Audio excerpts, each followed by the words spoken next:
Congress party Karimnagar parliament అభ్యర్థి వెలిచల రాజేంద్రరావుకు మద్దతుగా ఆయన సతీమణి రేఖారావు, కూతురు రచనారావులు తిమ్మాపూర్ మండలంలో ఎన్నికల ప్రచారం నిర్వహించారు. నల్లగొండ, నుస్తుల్లాపూర్, గొల్లపల్లి గ్రామాల్లో ఇంటింట ప్రచారం నిర్వహించి చేతి గుర్తుకు ఓటు వేసి వెలిచల రాజేంద్రరావును భారీ మెజార్టీతో గెలిపించాలని కోరారు. వెలిచల రాజేంద్రరావు తండ్రి జగపతిరావు ఎమ్మెల్యేగా మండలానికి ఎంతో సేవ చేశారని గుర్తు చేశారు. కాంగ్రెస్ అధికారంలోకి వస్తేనే అభివృద్ధి జరుగుతుందని చెప్పారు. ప్రధాని మోదీ 10 ఏళ్లుగా అధికారంలో ఉండి కరీంనగర్కు చేసింది శూన్యమన్నారు. ఒక్కసారి కాంగ్రెస్ పార్టీకి అవకాశం ఇస్తే కరీంనగర్ను అభివృద్ధి చేసి చూపిస్తామని చెప్పారు.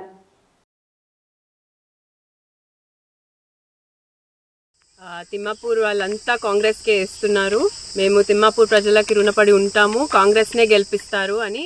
గెలుపు కోసం వారి సతీమణి, వారి కూతురు అందరూ వచ్చి దిగ్విజయంగా, ఎందుకంటే ఇల్లు డోర్ టు డోర్ మంచి స్పందన ఉన్నది. ఈ ఉపాధి హామీ పథకం పెట్టింది కాంగ్రెస్ పార్టీ, ఇది బీజేపీ పార్టీ కాదు. ఆ ఉపాధి హామీ కూలీలు కూడా సంతోషంగా మాకు పెట్టిర్రు, సంతోషంగా మేము ఓటేస్తామని ముందుకు వస్తుండ్రు.